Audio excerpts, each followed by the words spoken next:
everybody, welcome back. Obviously at the moment, sorry, my name's Daniel Gumali. Welcome back to my YouTube channel, Hometown Chess Hero. Obviously at the moment, everybody's attention of all the chess has turned to this Ding match, which is going on as I speak. Very interesting. He's played a French defence. Does look a bit depressed at the board, Ding, to be honest. Looks a bit nervous. Gukesh looks unflappable, but will that be the case later on in the match? It could be interesting. You know, I've put my colours and masks and said I think Ding will win. However, at a slightly lower level, although still quite a high level, I played against good players at the weekend. Played against John Ems. That was a tough game. Normally is a tough game when I play John. Probably should go 1e4 against John. I think the only time I beat him was in the British Championships in 1999. And there was a good story about that game actually, because that was in the Ocean Room in Scarborough. And has anyone ever been to Scarborough? It's like a sort of like old Victorian spa town. Became popular during the Victorian era for sort of like holidays and stuff. And I played John Ems. He was second seed behind Julian Hodgson, who was a top seed, who ended up winning the tournament. And I played John Ems in round 4, and I beat him, and I got a 4 out of 4. Not the first time I've led the British outright, actually. I also led the British outright in 2022 after 3 rounds. So I scored 3 out of 3, and I was on clear lead, and I lost the next round. The same thing happened in 1999. So I beat John Ems, and then the next round I lost to Julian Hodgson. But John Ems, I've also lost to him a couple of times. Lost to him in Congress in Charlton House years ago. Many years ago, I kind of miscalculated a sort of exchange and ended up losing a rook or something, or a piece, or some sort of blunder. I was kind of an inexperienced player back then. I also lost to him in the British, the 2022 one, the one I was leading outright, ironically. Lost in like very, very quickly, probably the quickest loss I've ever had in a proper classical game, or in any game for that matter. Walked into some very good opening preparation by John. So he's a very good, well-prepared player. He's very good technically. Yeah, when we analysed afterwards, I thought, he's a good player because he's seen a lot of counter moves that I hadn't seen. I was quite impressed by the quality of his analysis. Obviously, I've known John for many years. He's a nice guy as well. He's a good teammate for people playing the. You ever played Olympiads? Not sure if you ever played Olympiads. Possibly played Europeans. Certainly was on the borderline. He got the 2580. He was very well prepared. He still is. And now he's still a decent player. He's still over 2400. Possibly there's a danger it might fall below 2400 now, I think. And we're all heading in that general direction. We're all going to converge at 2280. But yeah, he's a good player, a nice guy, and generally a sort of nice guy to be around. So I drew with him, so that wasn't too bad. I thought I was suffering a little bit in the end game, tiny bit. I was a bit nervous and offered a draw, and I was quite relieved when he accepted. Probably should exchange knights there and go into the king of ball. So then I played against this guy Larkin, who I'm not really familiar with, but from Ukraine. So like a lot of people is fleeing the kind of war zone that's going on at the moment in Ukraine. Very sad situation over there. Let's have a look at the game. I was black. Yeah, normally I play knight d7, which is a more interesting move maybe than bishop d7. Bishop d7 is also quite interesting. Becomes a little bit more technical because you already get a4 I've had before. I lost the game to Fernandez, but I got a reasonable position out of the opening. I actually mentioned this in a course that I wrote as well for modern chess openings. But I haven't done any other courses with them, so that maybe they weren't very happy with the sales. But I mentioned that as a possible move. A4 is interesting because if you take, you get this kind of cramping sort of, rook is very strong down the A file. So okay, he took, which is the most natural move.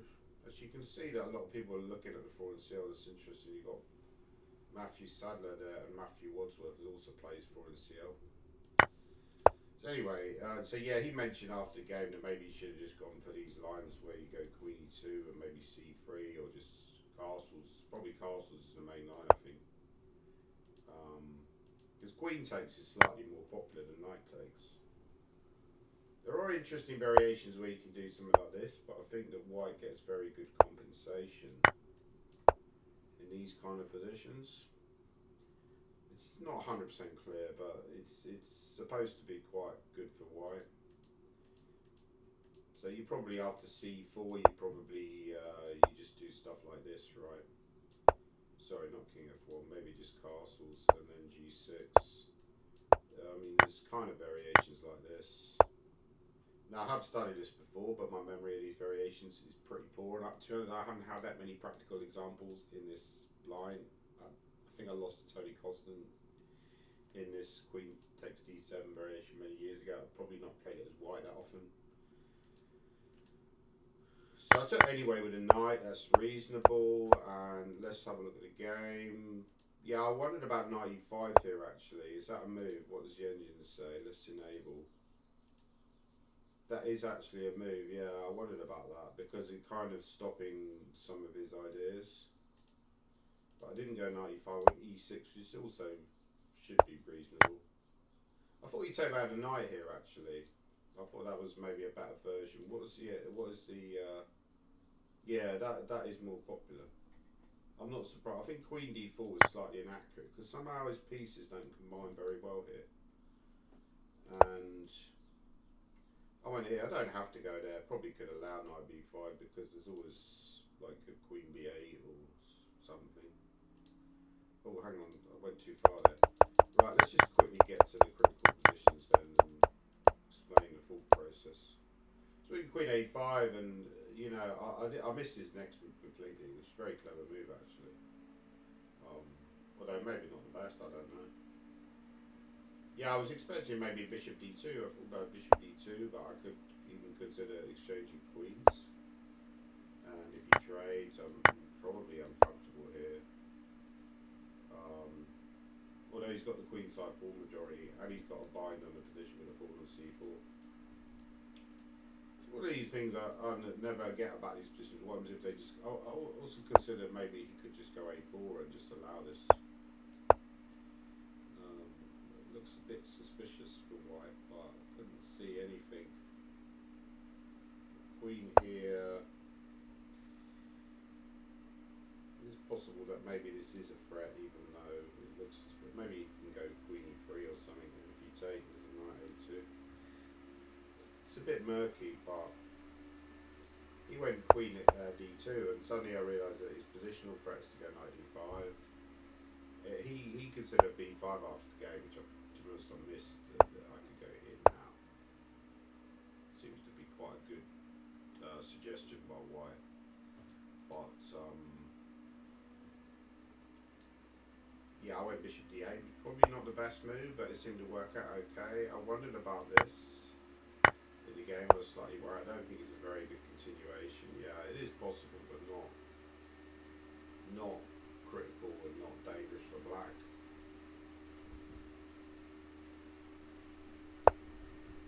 Yeah, so he played a very natural move, bishop b2, and yeah, I wondered whether he should go queen c2 instead. I wonder if that was maybe, so I'm not really sure why queen c2 was possibly. Maybe the idea that the knight could go to e2. What is the top move here? Top move is g3. Jesus. Wow, that's tough to see. So he basically keeps the queen there, and then maybe his idea is to go king g2, because my plan is to go maybe queen h5. Then what does he do with the knight? Well, what is g3 the top move? That's a very weird move though, isn't it? Yeah, so I guess just to improve king g2, h3. And then say the queen is slightly misplaced, and if you go king g2 and h3, then the queen is not going to be comfortable on h5. Because in the game I've got a very nice square on h5. So really maybe this is quite important inaccuracy, I would say. You know, well, it's maybe not even inaccuracy, but like I think he explained like in the post-mortem, you know, it's quite difficult for white to come up with a constructive plan. You know, what's his plan? Maybe he's responding to b5 well because he can win a pawn anyway, but or he can bring the knight to d4. But the moment he doesn't really have any threats. You know, I'm kind of. So he went h3. I did consider d5 immediately, and then e5 d4. Sorry, no, not d4. You take. This is what I was wondering about, because I think if knight f7, for example, trying to open up my king, I could take on c3. I wondered about something like this. Whether this was something to be worried about. I was looking at variations like this in the game. Queen g5, then he can trade queens and be better, but I could maybe just go here and then be a pawn up, and sure rook d7 really leads anywhere. I take on d2 with tempo. So it's got to be the bishop, but this doesn't look very good for white. Maybe even here is possible, because you can't come here because of queen mate. So probably doesn't go knight g4. But he could, for example, he could just simply do this and play from here, and it's fine for white. Probably fine for black as well. Yeah. Yeah, I looked at e5 actually. Yeah, I did calculate this. e5, e4. Very sharp variations actually. Is knight c6 the best move there? Actually, no, I'm missing knight b5. Oh, wow. Yeah, I missed that. Yeah, this is a risk that essentially he's not risking anything here, but if I miss like a big move like knight b5, then I can just get into trouble, and yeah, the Indian seems to think this is just good for white, so you know, there's no need. This is the weakness I have actually, that I tend to like feel that I want to release the tension. I find it very difficult to just maneuver around. You know, when there's kind of like a move like d5 available. So I'm trying to get better at that, but with difficulty. But d5, yeah, queen h5 was top move, so you know. But then he made a mistake actually, I think. Possibly his first mistake in the game, right? I think that was a mistake, because he tactically overlooked d5. Because now, obviously, what he overlooked, which is fairly obvious, really, is just this wins for black. So, of course I go d5, and then position is very good for black. Yeah, I've opened up the bishop. This is why the bishop is more active on c7. Suddenly I've got attacking chances. One plan actually that you mentioned, which I didn't see in the game, was knight f8 to g6. And I must admit, after rook d2, which ended the suggestion, you wonder why knight f8 isn't good anyway. Maybe then bishop a3 might be more to the point. Because here he's sort of threatening to win a pawn. I don't think d5 break is going to be as effective now the knight's moved. I don't want to control d5 anymore. Yeah, but it's still very murky. Still very murky. But yeah, bishop a3 was a mistake, because now d5, I'm already doing well. I'm threatening to take on c4. So if he takes back with a queen, I would have rook c8. And if he takes back the pawn, he's got a bad structure. I'm more active on the king's side. It's not very good for white. So d5 was a good move.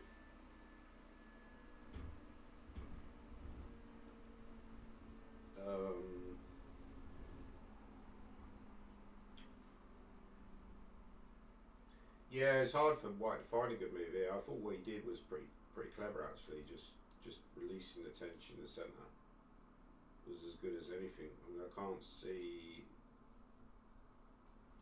Yeah, it said he should take maybe and then go e5. Okay, that's interesting. I didn't actually consider that. Well, why can't I just take? I don't quite get this. Oh, maybe then knight d5. Yeah, the computer's so good at tactics, it just says, well, knight d5 and white's not worse. But then again, white's not better either, so probably that's just equality, right? Yeah. Yeah, it's quite hard to see that, actually. Because it feels like, you know, e5's a terrible move, but the computer just makes it work. If bishop e5, then knight e5, I think we get the queens off. Yeah, but once he goes here, this is kind of already very unpleasant for him. So maybe c5 wasn't very good after all. because it's almost like you're changing horses midstream, which is never good, right? You kind of you got tension center, but you understand that black is doing well, so you kind of you change plan, and then because obviously that was never his plan, was to go c5. His plan was to keep my center under control, but yeah. So maybe I should go knight g6 here. I very strongly consider going knight g6, but there was something I didn't like about it. I think what I didn't like about it was just probably, I think rook e1 I was thinking actually. So what I did was very natural and probably quite strong, but I think this is also very tempting. And yeah, I started to get excited now. I'm starting to think, yeah, I might win this game, because when you see moves like knight g6, you're playing knight f4. If the queen moves the wrong square, you got knight h3. You start to think, yeah, I could win this quite easily, you know, if he's not careful. But maybe you can just go rook e1. This is what I wasn't sure about. I thought rook e1, knight here, and just go here, and then maybe you regret later on that you didn't go for this simple move with knight f3. But again, you know, what's his threat here? He doesn't really have a threat, so I've got time here to do stuff, right? And I could say, yeah, I saw this variation, I wasn't sure. But thinking about it now, what I missed was if I take. I was only looking at this, and I was missing knight d5. So I think we've got a problem, as you see later on, is that I cut off variations too quickly at times. And I see variations quickly, but then I stop, you know, and this is one of the keys with calculation. You've got to force yourself to go a little bit further. Because this is tremendous for black, actually, looking at it now. Just where can he move? Queen's only got 2 squares, and then either one I'm picking up a pawn, picking up a penguin. So actually, my line against knight g6 was not good. So yeah, it would have posed him a serious practical problem. I mean, what I did in the game was also fine. Maybe you could take and go, guess take the pawn, right, and then just go here and just say, well, don't like my position, but knight f4. Okay, there's threats here. Yeah, it looks really scary for white actually.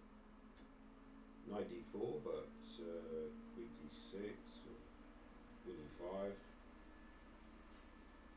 What's the engine saying here? This looks bad, right? You can't do this. So you can't take. Oh, he has to go knight e4. Yeah, that's tough to see that you just basically just directly give up a pawn. If he doesn't do that, he's probably in trouble, right? Because I said rook e1, but that's just bad. Yeah, it's very strong for black actually, knight g6. So I was very strongly. I felt a bit tense at the board, you know. At this moment, I remember feeling very tense, maybe because I realised that I've got a chance to win. He suggested afterwards I should have just gone for the exchange, which is, yeah, bishop e5, and we were doing very well, which is true. Although the engine doesn't like, it says give up a pawn, but okay, tough to see that you're just doing this because you're worried about this counterplay here.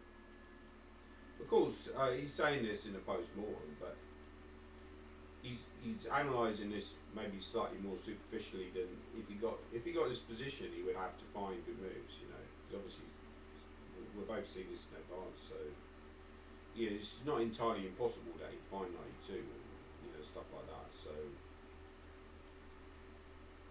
okay, so here was fine, and then I thought, yeah, this is just clearly very bad. This is one of the reasons I went for this line, because I thought this is just terrible for white.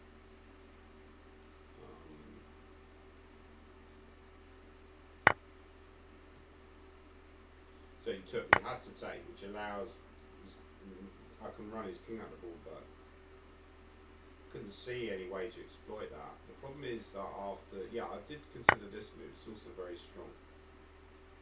And after g3, you go d4. Right, it's very good for black.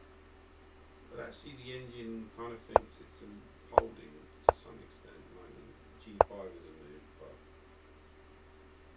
yeah, knight d2 is possible.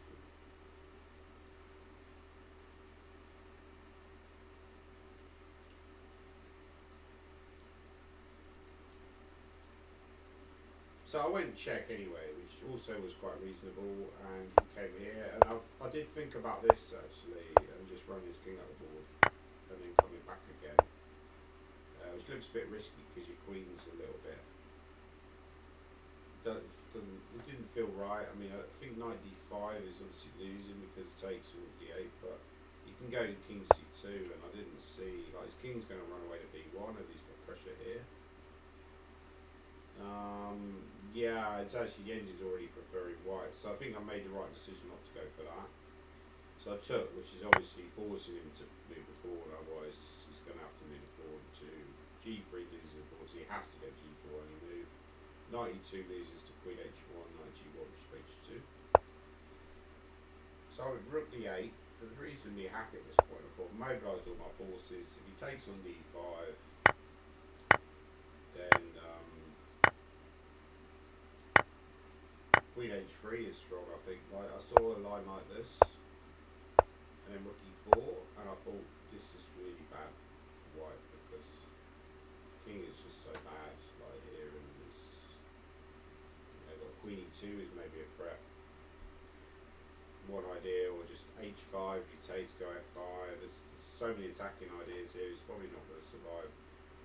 So really dominate the board as well. So you can't do that, I don't think. I did look at g5. I was worried about g5. So I saw a line like, okay, knight e4, knight d5. And I thought if I go here, he goes queen g2. Now if I trade, I'm probably okay in the endgame, not worse. But you know, I looked at lines like this, and I thought, he's starting to get some play now. No, you can't do that because of rook e5. But you could take first and go.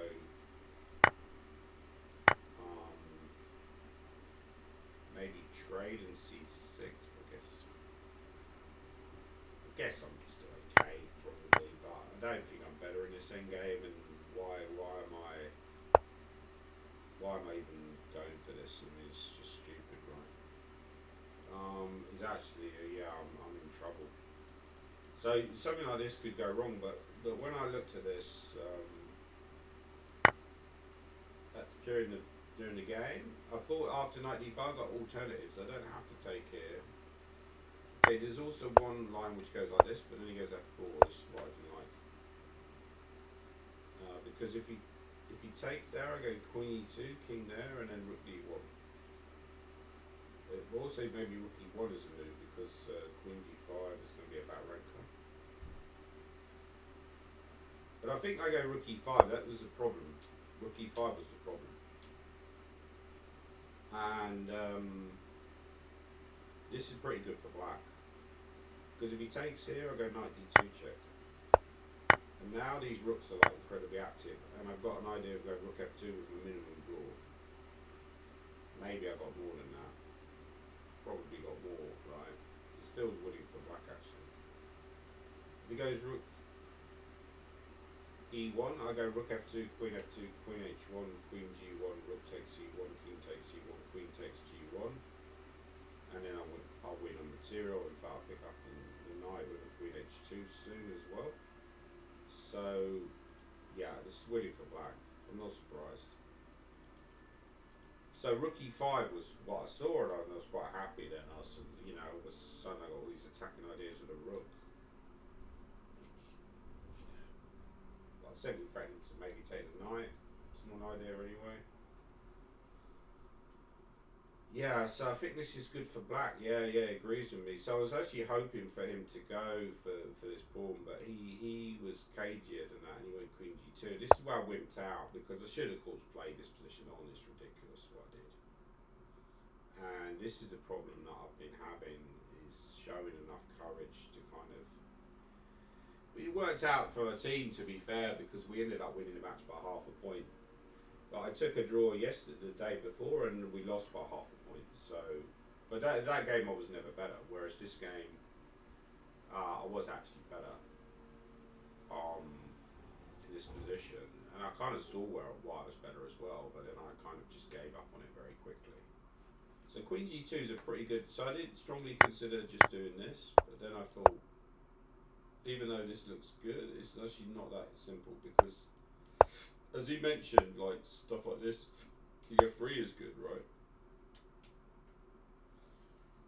Yeah, and if I go d3, he's going to take the rook and then take on e2. That rook h3 yeah, but doesn't look that convincing. He's got like rook d1, and it could even just be better there, right? Rook d7 is coming. I might be in trouble. So probably I would have gone knight d5 here, and maybe I'm better actually. No, he does. He's not convinced. I think rook e2 is the best move. No, he prefers h5 actually. Yeah, so he doesn't really like rook e2 either, or he thinks it's unclear. But yeah, because his king is so bad, it makes sense to keep the queens on. So what I did, either go to f4 or e5. So I could go to f4 as well, as also possible, but I was a little bit concerned. It's sort of position where it looks good, but like if you lose your d5 pawn and your attack dries up, it can go wrong. You know, so I kind of understood that, and maybe I just gave that more credence than probably it deserved. You know, this full if d5 drops and my position where you're attacking it starts going wrong, it can go very wrong. And he's obviously a strong player. He's 24, 50. He's higher rated than me. And again, maybe I'm looking at the rating. He's obviously a strong player. He would have defended this well. I think probably. Yeah, I was worried about rook c2, but actually, sorry, he can just take the pawn, right? Yeah, you mentioned that afterwards. Yeah, so that's not. So I think queen e5 is correct. Pretty much the best try, right? So up to this point, I've played fairly flawlessly, I think. And he could have gone rook e1. No, he did go rook e1, sorry. And then I started like repeating. I went queen d4 because obviously there's this idea going queen d3 check, which is quite nasty. And also frankly to take on e1. So I saw this repetition and I just went for it. It's pathetic. But of course, what I should do is go knight e4, which is a move that I saw in the game. But the reason I just rejected it, well, partly because I'm a coward, but also because I thought he could do this, and I saw rook c4, and I just stopped and just rook c4. This is very annoying, right? What am I doing here? So black actually has a couple of good moves here. So yeah, so maybe pause your video and think about what would black play in this position. I should straighten up this video because it's ridiculous.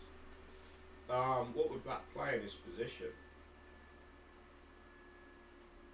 Black to play.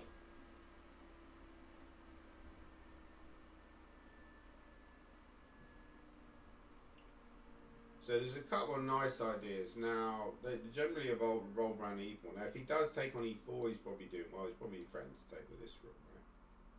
Maybe even win the game. Like, if I do nothing, he's going to take on e4 with a c rook and win immediately. Because the back rank are on e8. So I need a good move. Rook d4 loses to bishop b2. Well, the main point is his king is still bad. So what you do is you could go f5. So now I've supported that pawn. So how's he going to make progress if he doesn't take? I'm threatening stuff like rook d2. He takes, and then you go e3. So this is the computer's best line. It's very tough to see actually. But the main point is his king is bad. But it's not that difficult to see actually. It's like if you show a bit of courage. It's murky, on a human level, but it's findable. So there's some very nice tactics here. Like if he takes with the pawn, you go queen f5, king g1. Now what does black play here? Very strong idea.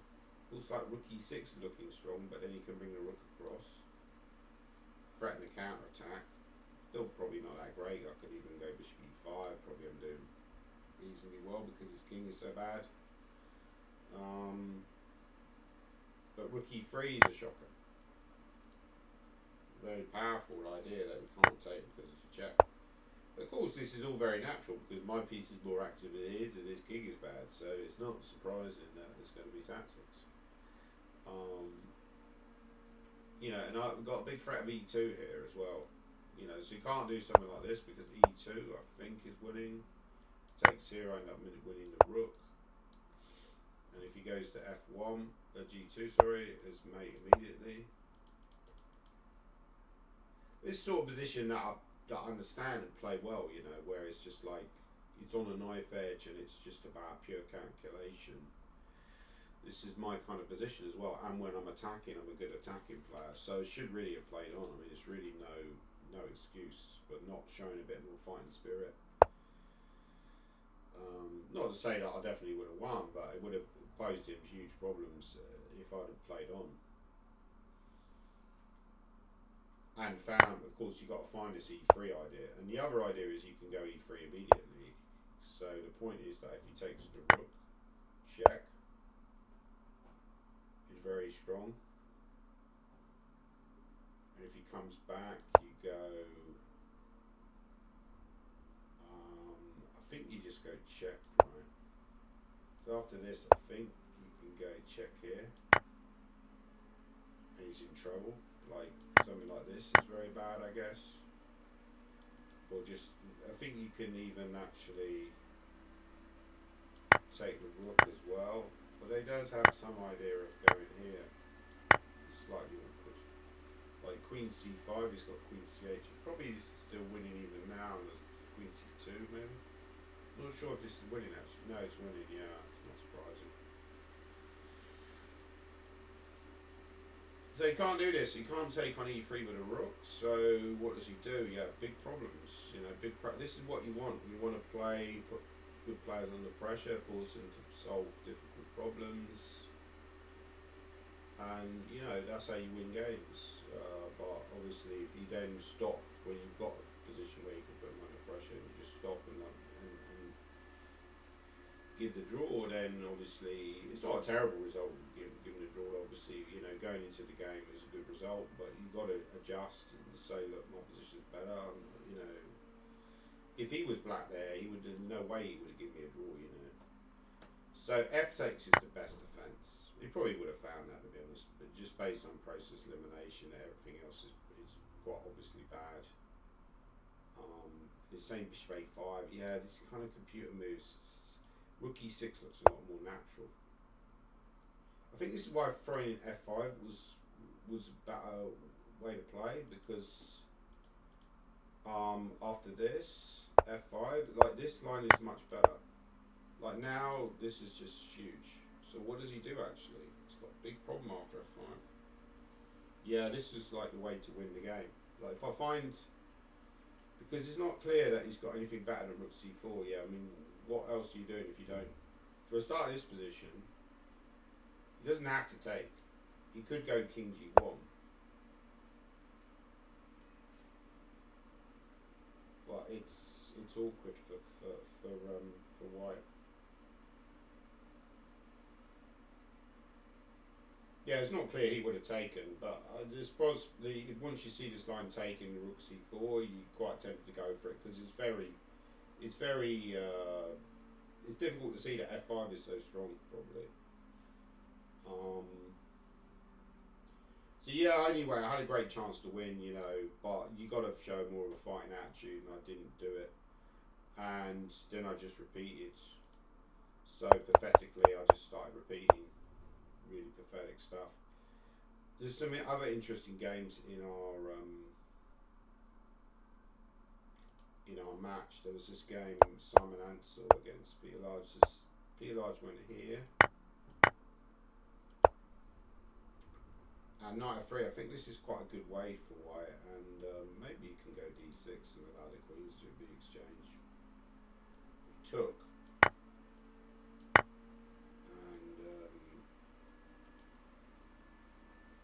so he didn't take. But yeah, if you take, there is a line like this. Sorry, but then knight c3, and if you trade, you're actually getting this g file, and it's quite nice for white in the end game, and very, you know, clear threat of going knight d5 at the end there. So Peter Large he must have known this, because he went bishop d4 and bishop. Peter Large is a retired lawyer, solicitor. So he's got more time to spend on chess now. He's been an IM for many years, but he probably would have become a GM actually if he'd have been a full-time professional, I would have said. definitely, because he's obviously a good player, talented player. Played, played from London mainly, played in London mainly, but um, yeah. So this is all good, like what Simon did, but here, so what you should do is you should go bishop e3. Apparently, now the point is that it's difficult for black to finish development. The best move is bishop e7, with the idea of just going maybe d6 and just d6 knight f6 and just playing like bunny chess. Rolling up. Actually, how does white play then? Yeah, actually interesting that he just wants. Yeah, computers love activity, and it's hard to see that actually.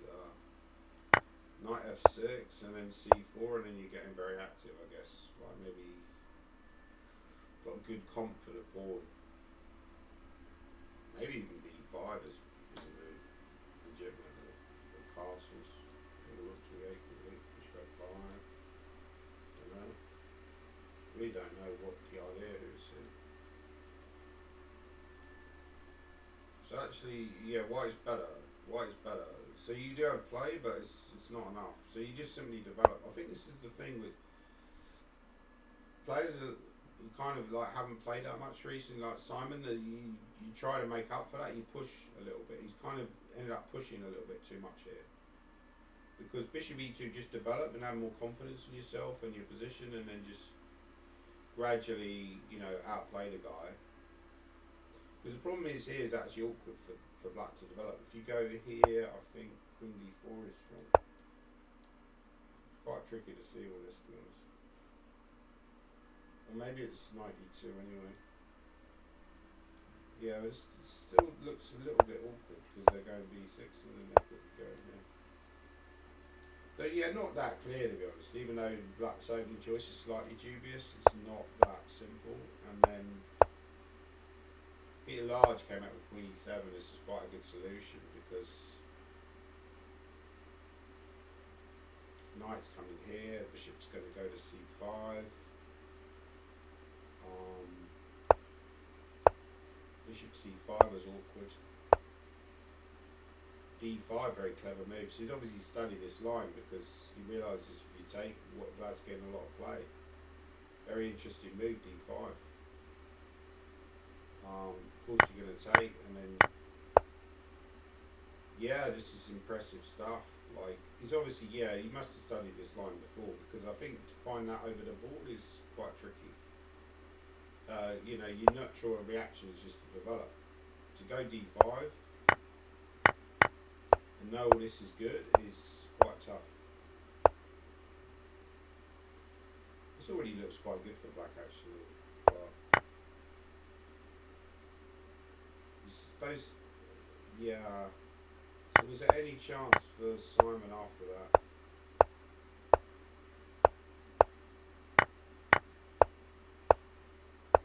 It's quite an accurate game actually, yeah. Black played it pretty well. You have to take.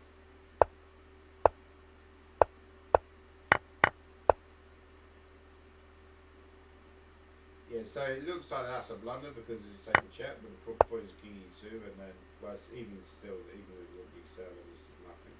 So eventually they ended up in the same game, which was very drawish.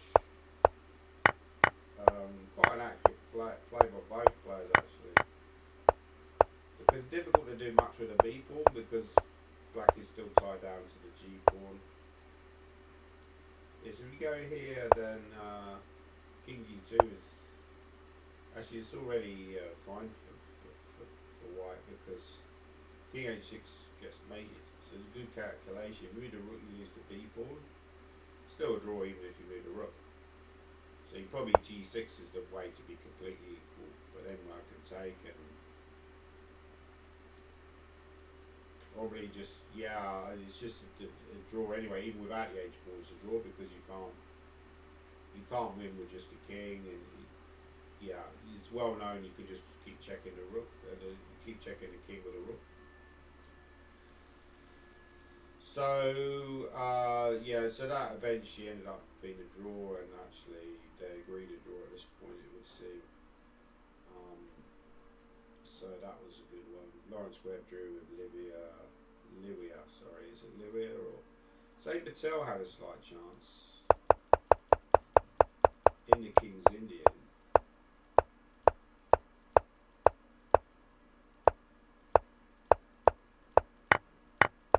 There's an interesting moment later on. Jonathan Nelson is he's a very nice guy. Actually, he's from Sheffield. I think he's from that neck of the woods originally, but I'm not entirely certain. He works in the civil service, maybe in the job centre. I'm not sure if he still does that, but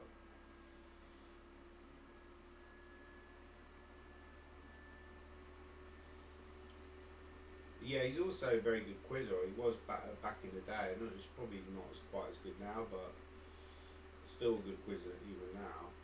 But he used to play. He used to go around pubs with people like Dave Elliott from Dave Rainford. Sorry, Dave Elliott. That was a poker player, right? He's also no longer with us. I think Devilfish, right? But Dave Rainford, he also sadly passed away a few years ago. I believe he had some kind of, I'm not sure what his illness was, but I think it was like a more like a long-term illness. And he was on Eggheads for tremendous knowledge. Dave, really nice guy actually. He was on Eggheads for many years and one of the regular Eggheads. And he used to go around pubs and play. Empty out quiz machines. And yeah, so basically you buy the quiz machine. Back in the day, the theory was you buy the quiz machine, you play it at home, and then you go to pubs and clean them out. I think now it's more difficult to do it because they update the questions. They've got like an internet, because of the internet, got more internet access. So it's more difficult to do, but that's what you used to do. You used to make like 500 quid a week just from doing that. But back in the sort of late 1980s, early 1990s, that would have been quite a lot of money. So yeah, interesting. So this position, white to move, missed a great opportunity. So why is he not going queen e7? I would have probably gone queen e7 here or bishop e7. I think white is quite nice here. But bishop e7, I don't see a way through.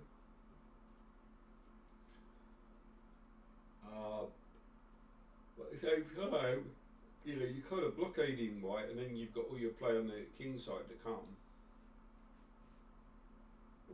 Feels quite reasonable for white. I mean, one player maybe is knight c3, knight a4, knight b6 very quickly. And I could make progress that way. Maybe there's lines where I sack a pawn. Maybe he was worried about stuff like this. Certainly this would be very dangerous, I think. Maybe you have to take with a knight. But actually I think he blundered here. I think this is move is a blunder. So white to play. What should white play do here? Again, maybe pause your computer. Think about what white should play. So in this position,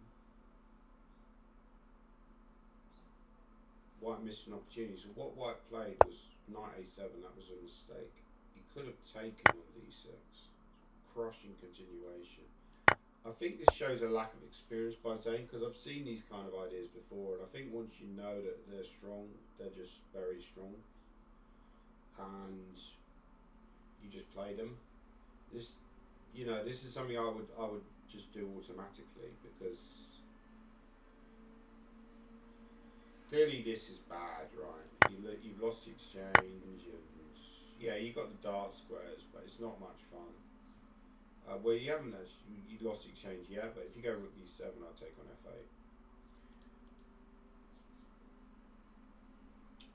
So what else do you play? Like, well, here is clearly the critical move, but this is just, without showing any variations, this is just tremendous.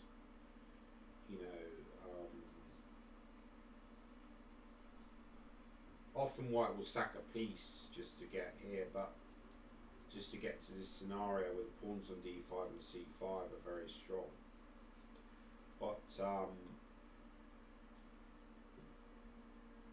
but here it hasn't really, not really much material down. So white has lots of ways to.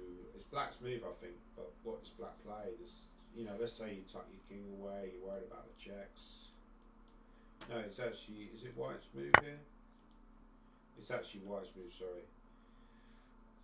Maybe I could even win the piece back immediately with c6. Actually, I could just immediately go c6. But there's so many tempting options. But this is just tremendous. It's kind of a big miss by Zane, to be honest.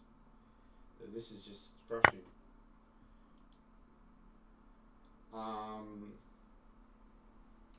Yeah.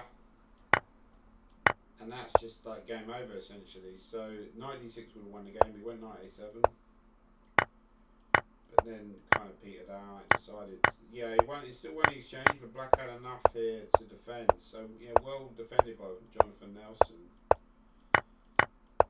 Because this position, even this position, is a bit tricky for black. There's quite a lot of play. His king is. You can lose this for white as well, actually. So Zane did well, maybe not to lose it.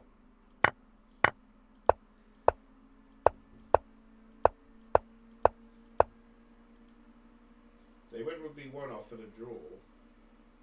Yeah, I'd be very concerned about these pawns coming down there. I would play c. No, okay, this is now a threat. So he didn't play rook d5 immediately because of king c4. So now he's threatening rook d5. If you go here, I've got check, but then I can come back again. So maybe that was why he offered a draw.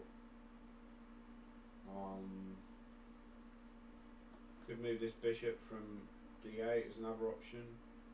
Yeah, probably objectively is equal now. Yeah, it says it's equal, but can be losing for either side if you play on. So Ivani was better. The other game, the only game is decisive that much. Why we just have a quick look at that game. It was a good game by Dave Ledger. Good prep. This line with h4 is giving black some practical problems. Yeah, I saw at this point. I think Supratit was fairly confident from what I could tell. The body language. Maybe he should just take on d2 Supratit and then bring the knight out immediately. That's what I would have done as black, and just get the pieces out, and because the problem is it looks like your bishop's a little bit stuck out of the game there on b4. Not that bad though, shouldn't be that bad. But the problem is if you castle, maybe there's a knight g3, that pawn might hang. So you want a castle here, but then knight g3. So already maybe white's clearly better. No, it's equal. Bishop e7. Knight g3, very natural move. So his idea is to go g3 maybe, and then knight e3. g3, yeah, excellent move, yeah. a3 maybe. I'm not on a3 there, but rook c3 is better. Yeah, already, yeah, Dave Ledger's playing a great game. And b3 is not good. Yeah, Supratit, he came equal, was it 5th, I think, in the Blitz, right? So given he's 11, is he 10 or 11? He's like ridiculously young. He's 10 actually. I mean, how strong is he going to be in a few years' time? One of the things I noticed with Supratit was that he's very, very tactically sharp. He's very tactically quick, and also he plays quickly at Blitz as well. So plays physically quickly. So as soon as you played your move, he's almost instantly replied, and often he just exploited your mistakes. So he's just very, very talented, and one of these very promising players. Ethan Pang's another one. Actually, we'll have a look at his game in a second. Yeah, so b3 is a mistake. Not so easy to make progress for white, I guess, but apparently that was a mistake. So what black should do, what the engine is saying, Probably was worried about rook takes, but I think you could probably just move the queen somewhere like queen c7. You could always defend that guy. Maybe queen a6, maybe. Queen a6 I don't like so much because you can take rook b7. Maybe queen a6 anyway, because even if you take rook b7, I can still castle. Probably okay. I want to get the queens off here as black because the king's a little bit suspicious. Like, you know, can't really castle because knight g5. Yeah, then go rook a2. And you're active. You know, this is the sort of thing that would worry you as white. You know, black is starting to become active.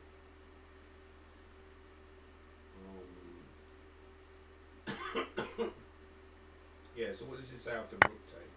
Because that's probably the reason he rejected it. So it's queen a6, yeah.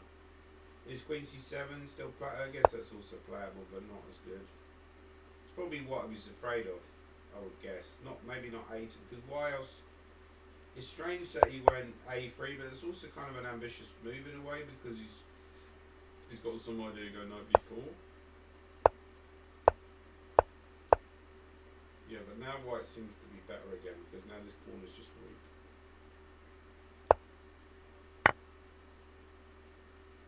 Yeah, knight b4 doesn't work because of just rook a4 and a queen taking at the end. So this is already not great for black, I guess.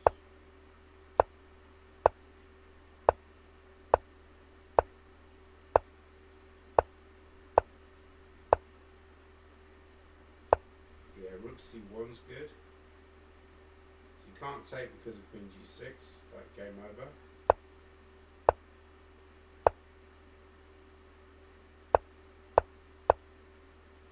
Yeah, this is just good stuff. So you're hitting the knight. Still actually feels like Super's getting back into it a little bit.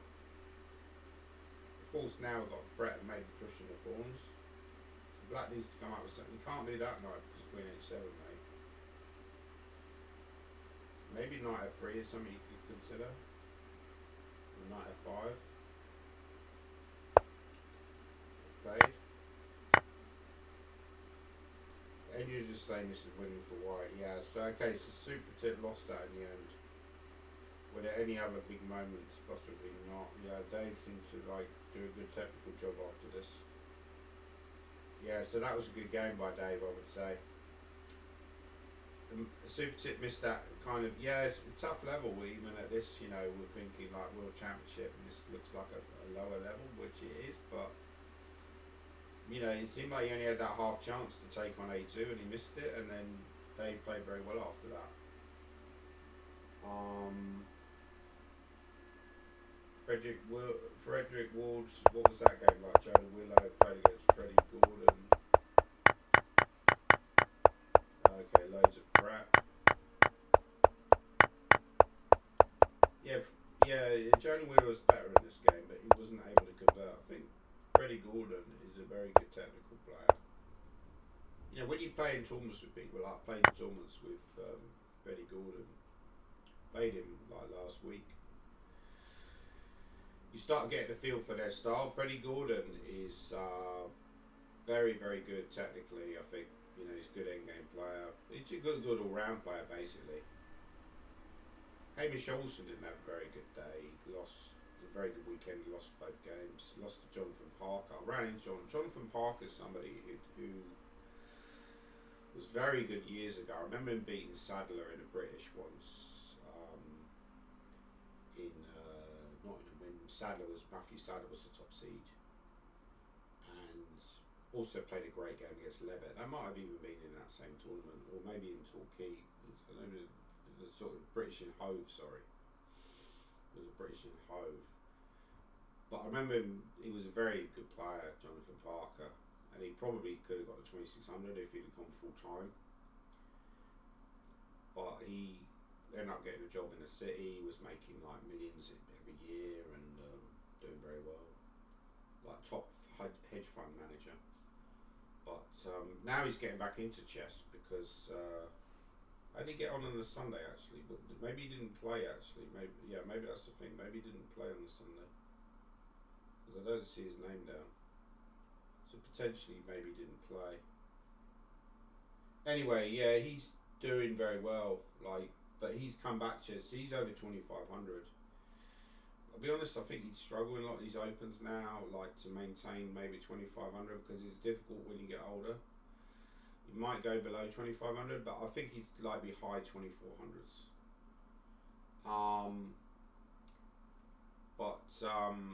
But he beat Olsen, who's an active player and a fairly young player. So that's somebody that a lot of us guys have struggled to beat over the last few years. But he said that he's come back because he wants to play senior chess. So potentially he's going to be like getting into the England senior scene. I mean, I could potentially maybe be a possibility for that as well if I put myself forward, but I'm not sure I'm that interested in playing in seniors. Everyone's got a different viewpoint, right? So the other game I wanted to look at was the Ethan Pan game. Where was that game? Here we go. Yeah. So let's have a look at the Ethan Pan game. What was that like? So he played this line with Bishop D3, Bishop D3. Yeah. Looks okay for black actually at this point. I mean, this looks equal, right? I might have just gone Queen F5 there, which looks like a natural kind of a move.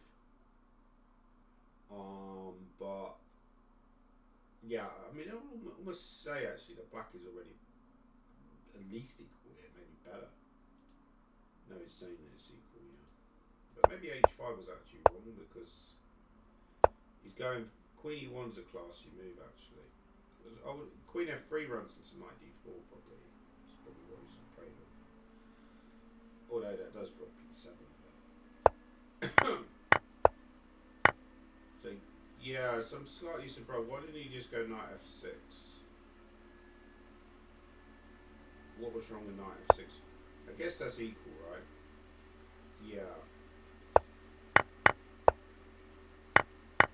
But I think this is a misjudgment because normally the rook is very like a bad misjudgment by black because normally the rook is as good as the minor pieces in the endgame. So at the moment black's got 6 pawns against 4 pawns by white.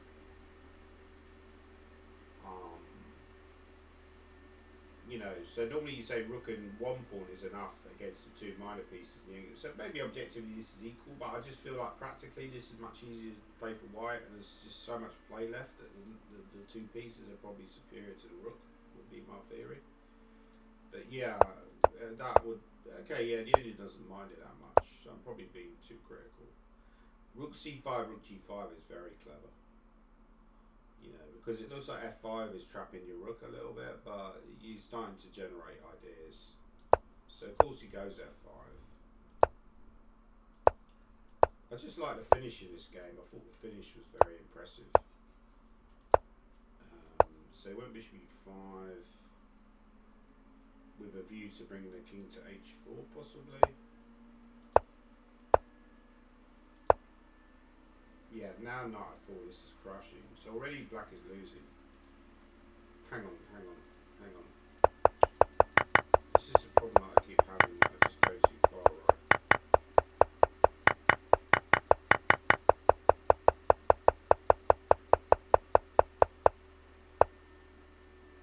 So where was the mistake? Like there was a critical mistake here, right? Around about here. What was the mistake? Okay, Rook D3 was a big mistake. He had to go king here, and then that would have given him sufficient counter. But if you take on G7, I take with the rook. Yeah. If that is saying, like here, the best, because you see this and you think, well, actually white's better because if I take on H5 and take on H7. We can't take with a king because of rook check, so possibly saw this line and thought, even this is a draw actually. Yeah, black should find this, you know. But instead he went rook check, which is kind of a random check, and then yeah, after G6 is something you like. Your dark squares are terrible. King G5, great play, dominating with the king in the endgame. All of these super talents tend to be King G6, lovely finish. Yeah. King F4 also winning by this point because your king's too active. I suppose you can go with E2, but then I guess G3. I guess long term white would win, but King G6. Why bother? King G6 wins the game. So that was an impressive game, I thought. I think this Ethan Pang is very promising, you know. Like, he's probably the most promising of our juniors overall. We also got Bodhana and Supratit. I'd say they're like the top three. There's also a Scottish kid, Lewis Chang, who's very good for his age. There's a few around about, and there's going to be more. You know, we keep hearing about every sort of month, every kind of, or every few months, you hear about a new. We heard the other day about this 3-year-old who could be like maybe the biggest talent ever in chess, who has got FIDE rating and incredible talent. You know, so yeah, we're seeing like new talents come through every day. But anyway, yeah, so that was my video. I hope you enjoyed it. Please leave your comments down below. I think I need to kind of like show a bit more guts and maybe a little bit more self-belief in a lot of these situations and not take draws. But yeah, overall it wasn't a terrible game. It wasn't like I was +5 or something, right? It was a sort of position though, it was on the knife edge. It was like, it can go to +5 very quickly if white goes wrong. So even though it's only saying +0.8, it's like a +0.8 where but it's also on the knife edge for me as well. Like if I start misplaying it, if I don't find moves like E3, you know, I hadn't seen E3, so there's no guarantee. I'm only looking at what the engine's saying. I hadn't seen E3, so there's no guarantee I would have seen that idea. Anyway, thanks for watching the video.